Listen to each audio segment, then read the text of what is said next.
Iran balmaw an ka tiɲɛ fɔ Iran ɲɔgɔn tɛ yen kuma in ye diɲɛ de ye sɔsɔcogo t'a la balimaw Iranaw ni Amɛrikɛnw ye kiri kara waati ta daminɛ dugumala la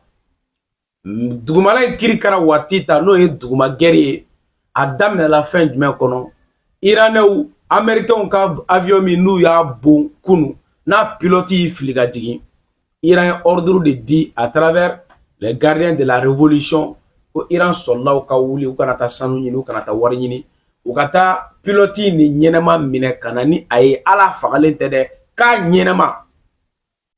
wulila o la ka taa Istan fan fɛ ni o yɔrɔ la dugu dɔ bɛ ko Yasud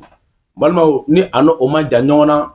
u ye taraki daminɛ u ɲɛ taara da pilote in kan wagati min na balimaw ni Iranaw tɛ fɛ k'a faga n'u bɛ fɛ k'a ɲɛnɛma minɛ Amɛrikɛnw fɛnɛ ka sɔrɔsiw wulila ka don dansi de la balimaw k'u ka kɛlɛkɛminɛ sugu bɛɛ bila ka na parce que u b'a dɔn ni Iran kɔni tɛgɛ dara pilote in kan o ye Amérique humilié de donc Amɛrikɛnw ye o opération de sauvetage de comme on appelle lawuli o lawulili min kɛra u ka avion dɔ bɛ o avion C-130 ye o fila balimaw olu bɛɛ tun bɛ sauvetage in kɔnɔ ani drone fila balimaw Iranaw ye ninnu fila bɛɛ bon k'u lajigin France 24 bɛ ka fɛn bila conditionnel la u bɛ k'a fɔ ko a confirmelen tɛ fɔlɔ Amérique fɛ ani comme on appelle Iran fɛ mais galon na i b'a dɔn ko galon bɛ kuma kɔnɔ yɔrɔ min a ka kuma la a ko Amérique yɛrɛ de ye ordre di a ka sɔrɔsiw ma k'u ka avion fila ninnu bon ko k'u la bin dugu ma ko yan'u kana na taa bin Iran tɛgɛ kɔnɔ ala balima a bɛ tiɲɛ yanni la vérité a bɔra galotigɛla da kɔnɔ o la balimaw an b'a fɔ ko auzubillahi minash shaitanir rajim bismillahir rahmanir rahim Allahumma salli ala Muhammad wa ala ali Muhammad wa salim an balimaw bi ye dimanche ye n'o bɛnna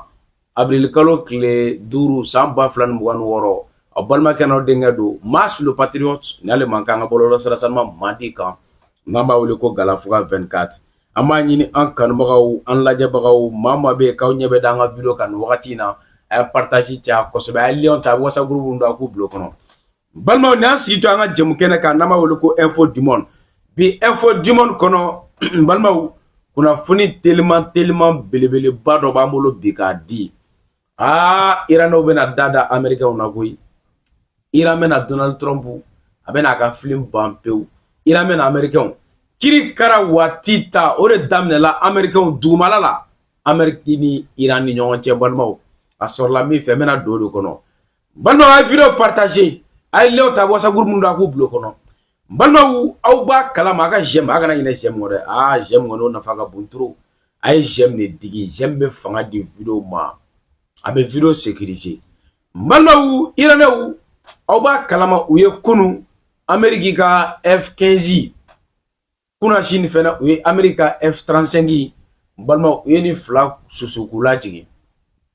mais dɔ kɛra bi F-35 kɛra bi o dugusajɛ F-15 o kɛra n'o ye kunu ye o min nana kɛ pilote y'i fili ka jigin ka bɔ avion kɔnɔ F-15 ale pilote tun ye mɔgɔ kelen ale yɛrɛ susura Detroit d'Ormuz o fanfɛ yɔrɔ de la balimaw baara min n'o kɛra Amɛrikɛnw u ye Iranaw wulila dugumala fɛ ka taa pilote in k'a surugu bɛlɛn k'a sogo bɛlɛn ko f'u ka tɛgɛ d'a kan parce que Iran y'o de fɔ k'ale bɛ fɛ ka Amérique ka sɔrɔlaw k'u kana dugu ma k'u minɛ balimaw k'u sɛdennin minɛ o de ye Iran ka hakilina ye donc Iranaw ye force dɔ la wuli dugumala la o force in balimaw olu ka wuli ka jɔ o kun tɛ dɔwɛrɛ ye ka taga fɛn min ye Amɛrikɛnw ka pilote ye ka taa ale dɔrɔn de ɲini u ma taa sanu ɲinina u ma taa wari ɲinina u taara k'u bɛ taa pilote de ɲini balima min bɔra ko la a kɛra basi ye min n'a na ma dɛsɛ mais bamananw ko ten o ko kɔnɔna la min bɔra kɔnɔ an bɛ jɛ sisan an bɛ o lamɛn ni min nɔgɔyara an ma ni Ala sɔnna an bɛ sɔrɔ ka o da o kan sabula an bɛ kunnafoni di avec preuve à l'appui sɔsɔtɔgɔ tɛ min na a tiɲɛ ye min an bɛ sɔrɔ k'o da o kan Mas ka faamu a n'a ka yeta kɔnɔ an ka jɛ an ka lamɛn Nous partons maintenant pour l'Iran, d'où nous appelle notre correspondant Siavosh Ghazi. Le second pilote américain dont l'avion a été abattu en Iran a donc été retrouvé. Siavosh, c'est ce que dit Donald Trump. On vient d'écouter aussi Wassim Cornet. Côté iranien, Siavosh, qu'est-ce qu'on en dit? Côté iranien, on ne parle pas du pilote, mais les gardiens de la révolution parlent d'un échec cuisant de l'opération américaine. Pour l'instant, on n'a pas la totalité du communiqué parce que les informations tombent au fur et à mesure que je vous parle. Un échec cuisant. Alors, selon certains médias qui reprennent des informations de New York Times, 2 avions C-130 américains auraient été, donc j'utilise le conditionnel parce qu'on n'a pas de confirmation encore ni côté iranien ni côté officiel. Donc, deux avions C-130 américains qui participaient à ces opérations de sauvetage auraient été abattus dans le sud de la province d'Ispahan, donc tout près de l'endroit où il y a eu ces opérations de sauvetage de ce pilote. En plus de ces 2 avions, 2 drones, un drone Hermès et un drone MQ-9 ont été abattus par les systèmes de défense anti-aérien, toujours dans cette province, dans cette partie dans cette partie sud de la province d'Ispahan, non loin de la ville de Yassouj. Les autorités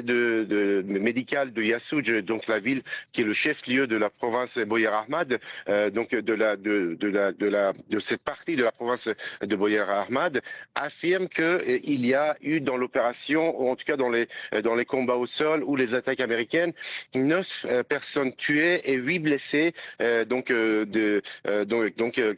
qui ont été transférées dans les hôpitaux, dans l'hôpital de Yassouj. Donc il s'agit d'une opération assez importante, peut-être des combats au sol, puisque il y a donc des morts côté iranien, et donc apparemment les Iraniens étaient tout près de l'endroit où se trouvait le pilote américain, donc qui a été finalement récupéré selon Donald Trump. Donc pour l'instant on n'a pas la totalité des informations, on n'a pas une vision globale de tout ce qui s'est passé, mais c'est pas il semble que ça ne soit pas simplement une opération de sauvetage qui aurait donc permis de récupérer le pilote et de repartir. Il y a eu donc des combats au sol, il y a eu des avions qui sont tombés, puisque New York Times confirme donc citant des sources américaines que 2 avions 730 sont tombés en Iran, abattus selon les Iraniens, et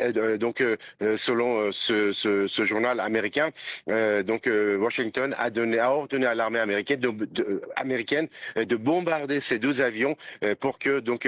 leurs carcasses ne tombent pas aux mains des Iraniens. Donc la situation est beaucoup plus complexe que ne l'affirme le président américain Donald Trump. Il avait donné, Siavosh Ghazi, 48 heures aux Iraniens pour qu'ils capitulent, faute de quoi, avait-il dit, il déchaînerait les enfers sur eux. Déclaration stupide, ont dit les Iraniens. Absolument. Il y a d'une part, les Iraniens ne croient pas tellement à ce énième ultimatum, mais il y a eu des réactions très fortes, notamment par exemple les gardiens de la révolution qui ont dit que si jamais il y avait une intensification et de frappes contre les installations, les infrastructures iraniennes, notamment les infrastructures d'énergie énergétique iranienne, il y aura un enfer dans toute la région pour les Américains, pour Israël et les monarchies arabes du Golfe Persique. Ce matin, dans la nuit, il y a eu des frappes contre 2 raffineries à Koweït, une installation de dessalement toujours à Koweït. Il y a eu en même temps dans la nuit des frappes coordonnées avec le Hezbollah et les Houthis au Yémen contre Israël, et un haut responsable du gouvernement iranien qui est chargé de la coordination des affaires économiques du gouvernement a affirmé qu'il était d'accord avec le président américain qu'il y aura bien un enfer, mais ça sera un enfer pour les Américains et pour leurs alliés dans la région. Il a parlé notamment d'un baril de pétrole à $150, d'un choc financier mondial, d'une inflation sans précédent dans le monde, et également la coupure d'électricité et d'eau potable pour les monarchies arabes du Golfe Persique. Il a ajouté enfin que les Iraniens savaient parfaitement créer un feu, provoquer un feu, mais est-ce que une question, est-ce que le président Trump saura éteindre ce feu? Donc une réaction très dure de la part de Téhéran à l'ultimatum de Donald Trump. Merci beaucoup, Siavosh Ghazi. correspondant de France 24 à Téhéran. O la balimaw aw bɔra sisan ka fɛn min ye babu lamɛn Iran balimaw an ka tiɲɛ fɔ Iran ɲɔgɔn tɛ yen kuma in ye diɲɛ de ye sɔsɔcogo t'a la balimaw Iranɛw ni Amɛrikɛnw ye kiri kara waati ta daminɛ dugumala la dugumala in kiri kara waati ta n'o ye duguma gɛri ye a daminɛla fɛn jumɛn kɔnɔ Iranɛw Américains ka avion min n'u y'a bon kunu n'a pilote y'i fili ka jigin Iran ye ordre de di à travers les gardiens de la révolution ko Iran sɔrɔlaw ka wuli u kana taa sanu ɲini u kana taa wari ɲini u ka taa pilote ni ɲɛnɛma minɛ ka na ni a ye ala fagalen tɛ dɛ k'a ɲɛnɛma wulila o la ka taa Istan fan fɛ ni o yɔrɔ la dugu dɔ bɛ ko Yasud balimaw ni a n'o ma jan ɲɔgɔn na u ye taraki daminɛ u ɲɛ taara da pilote in ka wagati min na balimaw ni Iranɛw tɛ fɛ k'a faga n'u bɛ fɛ k'a ɲɛnɛma minɛ Américains fɛnɛ ka sɔrɔsiw wulila ka don dansi de la balimaw k'u ka kɛlɛkɛminɛ sugu bɛɛ bila ka na parce que u b'a dɔn ni Iran kɔni tɛgɛ dara pilote in kan o ye Amérique humilielen de donc Américains ye o opération de sauvetage de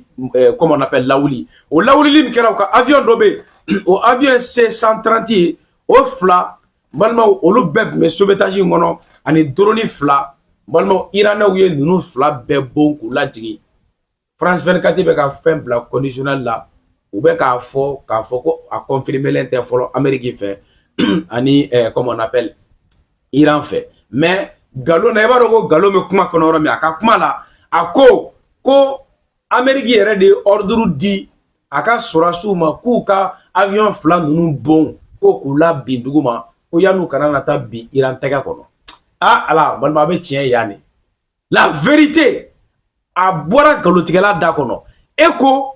non k'i tɛ se ka kuma ɲɛfɔ ko avion ninnu cili k'i tɛ se k'a confirmer parce que ka confirmation ma sɔrɔ a kan k'i b'a bila conditionnel la ko hali n'a sɔrɔ tiɲɛ don mais e bɛ ka tila k'i jɔ tuguni ko Amérique yɛrɛ de ko k'olu de ordre di k'u ka avion in bon ko pour que avion fila ninnu kana taa bin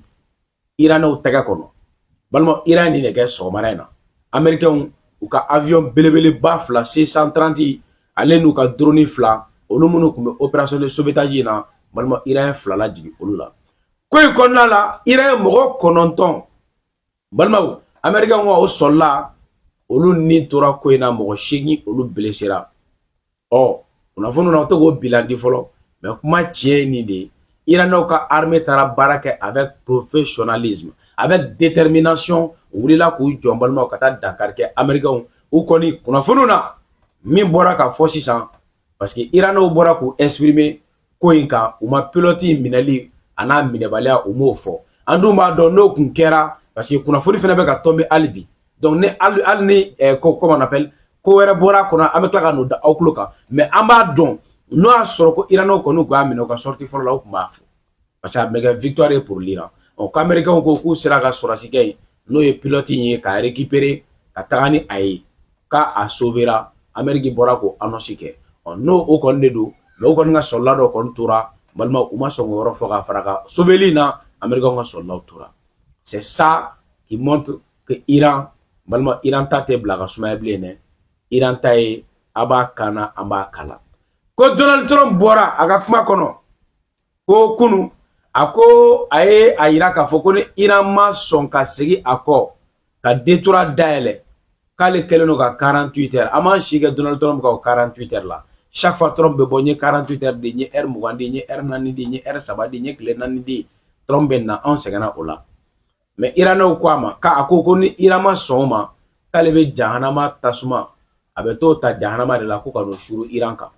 Iranɛw fɛnɛ bɔra ko nin ye kalokalokan fɔ de ye Donald Trump ka nin déclaration ye u ka responsable dɔ bɔra ko cogo di ko Amérique président ye kuma min fɔ ko ni Iran ma sɔn tile 2 ko ka détour dayɛlɛ ka segin a kɔ ka kɛlɛ in jɔ ka bombardement jɔ k'olu bɛ jahanama tasuma ta ka na firi Iran kan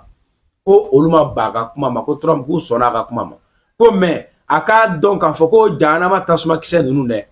ko a bɛ jigin u bɛɛ de ka ɲɔgɔn fɛ kɔrɔ Iran y'a yira de sisan ne yɛrɛ de ni dilen don an bɛɛ de bɛ fa an bɛɛ de bɛ sa aw ni anw dɛ an bɛɛ de bɛ ɲɔgɔn faga quoi sinon an t'a dabila Iranɛ ka déclaration ka farin dɛ